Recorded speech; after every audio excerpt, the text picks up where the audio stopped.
Σήμερα θα δούμε ένα βίντεο μάθημα για την ένταση του ηλεκτρικού πεδίου. Δηλαδή θα μιλήσουμε για το πόσο ισχυρά είναι τα ηλεκτροστατικά πεδία που δημιουργούνται από ηλεκτρισμένα σώματα, από ηλεκτρικά φορτία.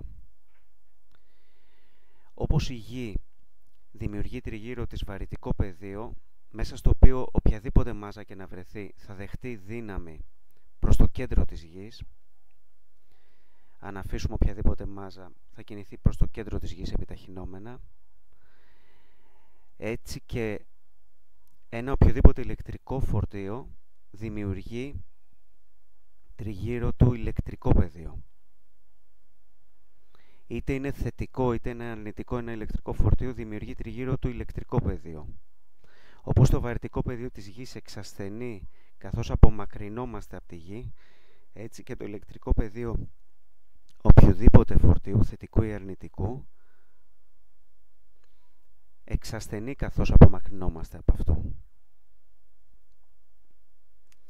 Οποιοδήποτε ηλεκτρικό φορτίο λοιπόν δημιουργεί ηλεκτρικό πεδίο τριγύρω του, ηλεκτροστατικό πεδίο Κουλόμπ, είτε είναι θετικό είτε είναι αρνητικό, δηλαδή είναι πηγή ενός ηλεκτρικού πεδίου. Τα ηλεκτρικά πεδία, για να μπορέσουμε να τα σχεδιάσουμε, δηλαδή να τα απεικονίσουμε σε ένα χαρτί,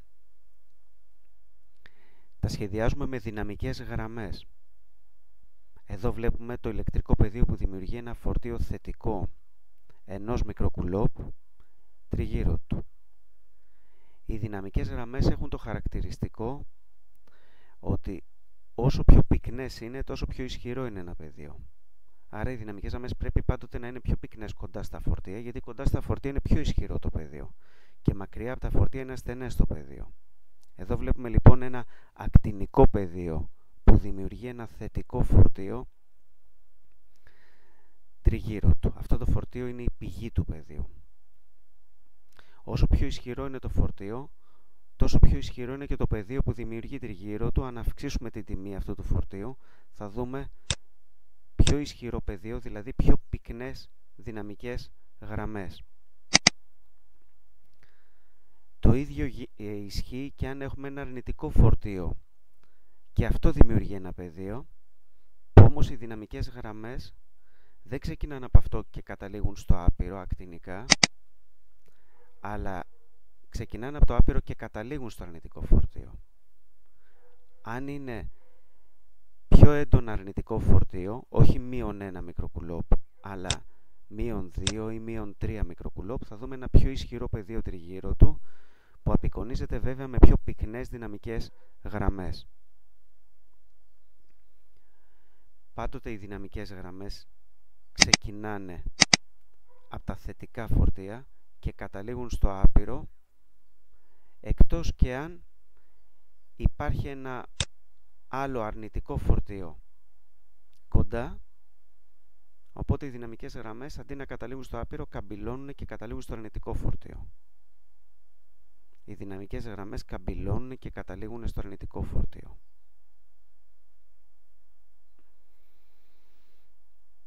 Αν το δεύτερο φορτίο που έχουμε σχετικά κοντά στο πρώτο φορτίο ήταν θετικό, τότε θα βλέπαμε ένα σύνθετο πεδίο που παριστάνεται με αυτές τις δυναμικές γραμμές.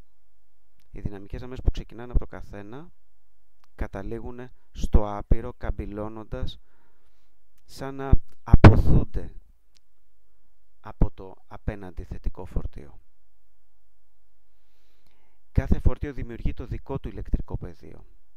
Στην εικόνα που βλέπουμε παρατηρούμε τη σύνθεση των δύο ηλεκτρικών πεδίων, που δημιουργούνται δηλαδή από τα δύο ηλεκτρικά πεδία. Δεν βλέπουμε ξεχωριστά το κάθε πεδίο, αλλά το σύνθετο ηλεκτρικό πεδίο που προκύπτει από αυτά τα δύο πεδία. Όσο πιο ισχυρό είναι ένα φορτίο, τόσο πιο ισχυρό είναι το πεδίο τριγύρω του, άρα τόσο πιο πυκνές είναι οι δυναμικές γραμμές τριγύρω του σε σχέση με το άλλο φορτίο.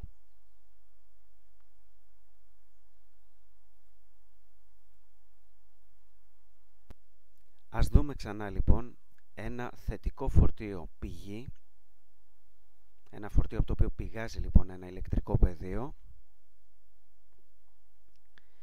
και να παρατηρήσουμε ότι όσο πιο κοντά βρισκόμαστε στο πεδίο, τόσο πιο ισχυρή είναι η ένταση του ηλεκτρικού πεδίου. Η ένταση είναι ένα διάνυσμα το οποίο είναι φαπτομενικό πάντοτε στις δυναμικές γραμμές. Όσο πιο κοντά είμαστε στην πηγή του πεδίου, τόσο πιο μεγάλη είναι η ένταση. Το βλέπουμε και στην προσομοίωση.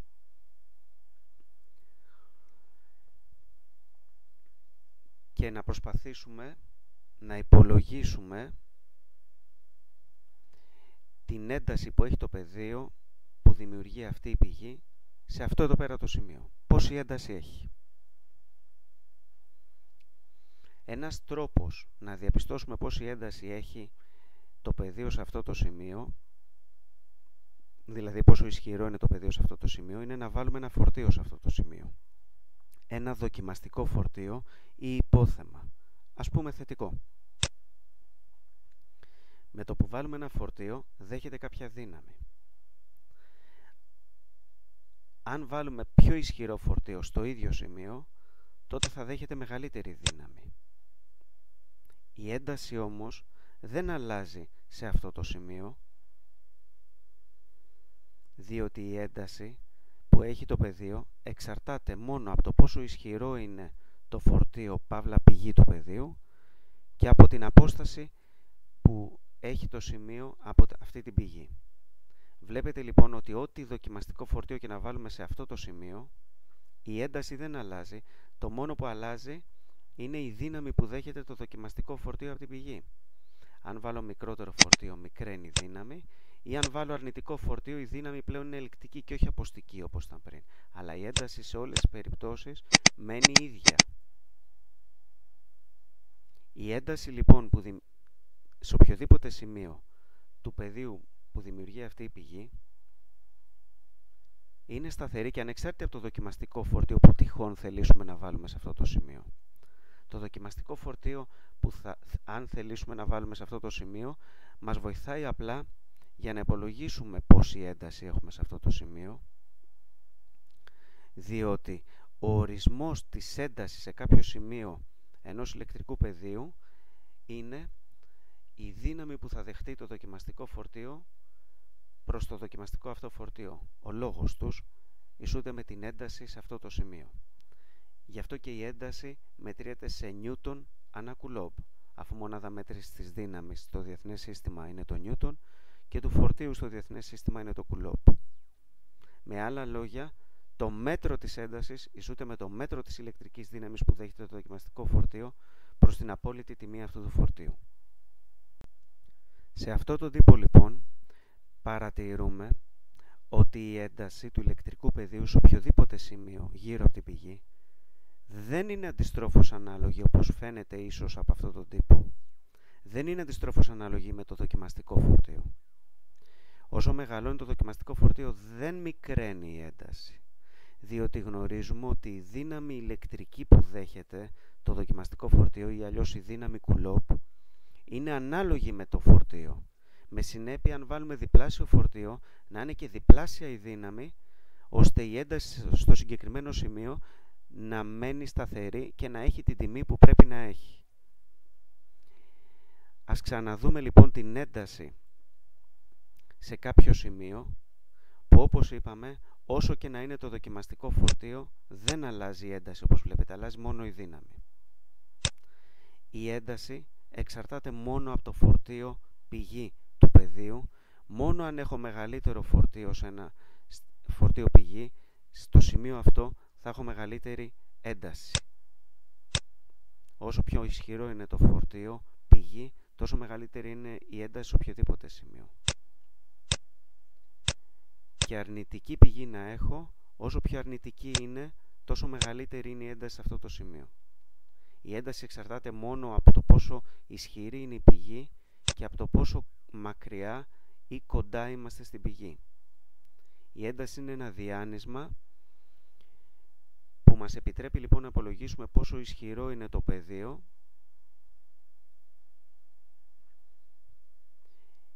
και είναι πάντοτε εφαπτωμενική στις δυναμικές γραμμές αν έχουμε και ένα άλλο φορτίο κάπου κοντά.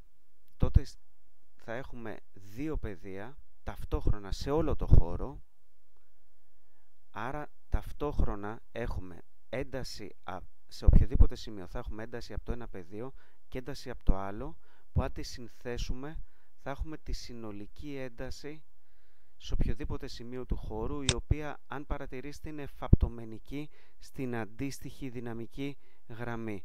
Αν το φέρουμε εδώ, θα είναι εφαπτωμενική στην αντίστοιχη δυναμική γραμμή. Σε οποιοδήποτε σημείο του χώρου είναι η συνολική ένταση εφαπτωμενική στις δυναμικές γραμμές που παριστάνουν το συνολικό πεδίο.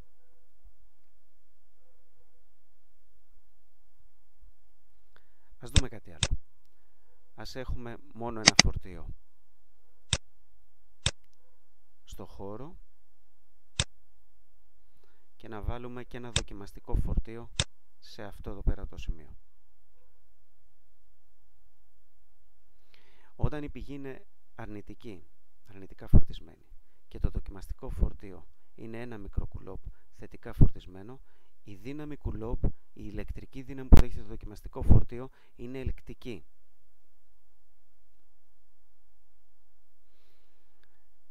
Η δύναμη κουλόμπ είναι ομόρροπη με την ένταση. Όταν το δοκιμαστικό φορτίο είναι θετικό, παράδειγμα 1 μικρό κουλόμπ στην συγκεκριμένη περίπτωση, η δύναμη που δέχεται είναι ομόρροπη με την ένταση. Αν όμως αλλάξει το δοκιμαστικό φορτίο, όπως είπαμε πριν, η ένταση δεν θα αλλάξει, θα αλλάξει η δύναμη. Και αν το δοκιμαστικό φορτίο είναι αρνητικό, τότε θα δέχεται αποστική δύναμη από την πηγή και έτσι η δύναμη πλέον θα έχει αυτή την κατεύθυνση που φαίνεται στο σχήμα και θα είναι αντίρροπη με την ένταση.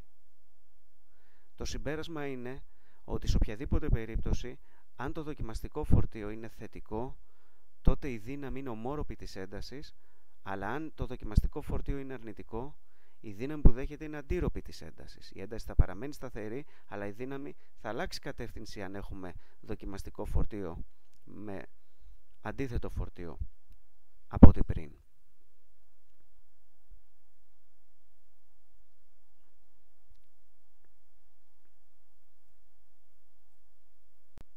Είπαμε λοιπόν πριν το εξής. Για να υπολογίσουμε την ένταση σε ένα σημείο σίγμα του πεδίου που δημιουργεί μια πηγή, έστω ότι το σημείο σίγμα απέχει απόσταση r, θα τοποθετήσουμε στο σημείο σίγμα ένα δοκιμαστικό φορτίο, θα δεχτεί μια δύναμη και έτσι η ένταση στο σημείο σίγμα είναι το πηλίκο της δύναμης κουλόμπ που δέχεται το δοκιμαστικό φορτίο προς αυτό το φορτίο. Η δύναμη κουλόμπ όμως γνωρίζουμε ότι δίνεται από τον τύπο του νόμου του κουλόμπ, ισούται με την ηλεκτρική σταθερά κάπασε επί το γινόμενο των δύο φορτίων προς την απόστασή του στο τετράγωνο προς το δοκιμαστικό φορτίο που ήδη είχε ο τύπος. Αν κάνουμε το σύνθετο κλάσμα απλό, θα διαγραφεί το δοκιμαστικό φορτίο Q μικρό, με συνέπεια να καταλήξουμε στον τελικό τύπο της έντασης στο σημείο σίγμα, που ισούται με την ηλεκτρική σταθερά επί το φορτίο πηγή προς την απόσταση του σημείου σίγμα από την πηγή στο τετράγωνο. Όσο μεγαλώνει η απόσταση από την πηγή, τόσο μικρότερη ένταση έχει το ηλεκτρικό της πεδίο, γι' αυτό και είναι αντιστρόφως ανάλογα και η γραφική τους παράσταση είναι μία υπερβολή. Όπως ακριβώς ήταν και η γραφική παράσταση της δύναμης κουλόμπ σε συνάρτηση με την απόσταση, γιατί και αυτή είναι αντιστρόφως ανάλογη με το τετράγωνο της απόστασης. Προσοχή όμως, με το τετράγωνο της απόστασης. Αυτό σημαίνει ότι αν έχουμε κάποια ένταση σε απόσταση r, σε διπλάσια απόσταση η ένταση θα είναι το 1/4 της αρχικής τιμής. Σε τριπλάσια απόσταση η ένταση θα είναι το 1/9 της αρχικής τιμής. Προφανώς σε υποδιπλάσια απόσταση, σε μισή απόσταση από τη αρχική, η ένταση θα είναι τετραπλάσια ή, αν θέλετε, σε απόσταση ίση με το 1/5 της αρχικής, η ένταση θα είναι 25πλάσια. Ας ξαναδούμε λιγάκι δύο φορτία να δημιουργούν ένα ηλεκτρικό πεδίο. Εδώ έχουμε ένα φορτίο θετικό 4 μικροκουλόπ και έστω ότι κοντά σε αυτό το φορτίο έχουμε ένα αρνητικό φορτίο -1 μικροκουλόπ. Σε οποιοδήποτε σημείο του χώρου, είπαμε, έχουμε ταυτόχρονα δύο εντάσεις. Μία ένταση που δημιουργείται από το πεδίο αυτού του φορτίου και μία ένταση που δημιουργείται από το πεδίο αυτού του φορτίου. Η συνολική ένταση είναι ίση με το διανυσματικό άθροισμα της μίας έντασης και της άλλης έντασης. Η μία ένταση που συμβολίζεται με το κίτρινο διάνυσμα είναι η ένταση που δημιουργεί το φορτίο αυτό, είναι η ένταση δηλαδή από το δικό του πεδίο, και η άλλη ένταση είναι η ένταση από το πεδίο του δεύτερου φορτίου. Η συνολική ένταση που προκύπτει από τη σύνθεση κάθε φορά των δύο εντάσεων είναι η ένταση του σύνθετου πεδίου των δύο αυτών φορτίων. Παρατηρούμε ότι η συνολική ένταση προκύπτει με τον κανόνα του παραλληλογράμμου όταν σχηματίζουν τυχαία γωνία οι δύο επιμέρους εντάσεις, και παρατηρούμε ότι κάπου έξω από τα δύο φορτία, στην ευθεία του, στην νοητή ευθεία που περνάει από τα δύο φορτία, η ένταση 1 εξουδετερώνει την ένταση 2 και η συνολική ένταση χάνεται. Δηλαδή η ένταση του σύνθετου πεδίου έξω από τα δύο φορτία είναι 0. Και μάλιστα από τη μεριά του ασθενέστερου κατά απόλυτη τιμή φορτίου. Από την άλλη μεριά, η συνολική ένταση που είναι το μαύρο διάνυσμα δεν μηδενίζεται, έστω και αν βγαίνει έξω από την προσομοίωση, ίσως αντιλαμβάνεστε ότι δεν μηδενίζεται. Ανάμεσα στα δύο φορτία επίσης η συνολική ένταση είναι αρκετά μεγάλη και δεν μηδενίζεται. Εάν όμως και τα δύο φορτία ήταν θετικά, πάλι θα δημιουργούσαν δύο εντάσεις. Η μία ένταση παριστάνεται με το κίτρινο διάνυσμα και άλλη με το κόκκινο, αλλά κάπου ανάμεσα στα δύο φορτία θα δούμε ότι η συνολική ένταση μηδενίζεται σε κάποιο σημείο περίπου εκεί. Ενώ απ' έξω από τα δύο φορτία η συνολική ένταση είναι αρκετά μεγάλη.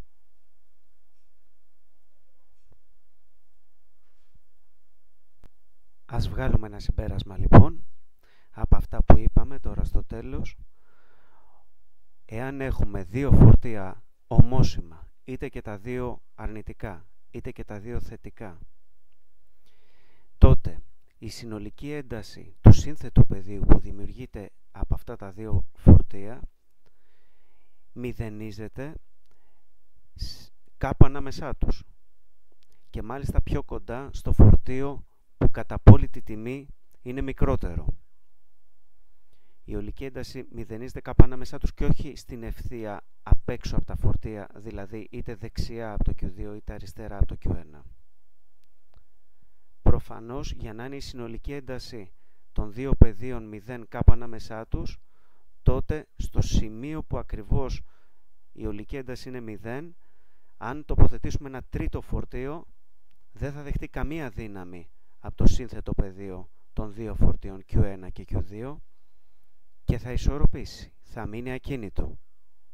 Ενώ όταν τα δύο φορτία Q1 και Q2 είναι τερόσημα, θετικό και αρνητικό, τότε θα δημιουργούν δύο πεδία, δηλαδή ένα σύνθετο ηλεκτρικό πεδίο που η ολική ένταση θα είναι 0 κάπου στην ευθεία απ' έξω από τα δύο φορτία, είτε αριστερά από το Q1 είτε δεξιά από το Q2, συγκεκριμένα θα είναι από τη μεριά του φορτίου που κατά απόλυτη τιμή είναι μικρότερο. Στο σημείο που η συνολική ένταση των δύο πεδίων είναι 0, εάν τοποθετήσουμε πάλι ένα τρίτο φορτίο Q3, τότε αυτό θα ισορροπήσει, δηλαδή θα παραμείνει ακίνητο.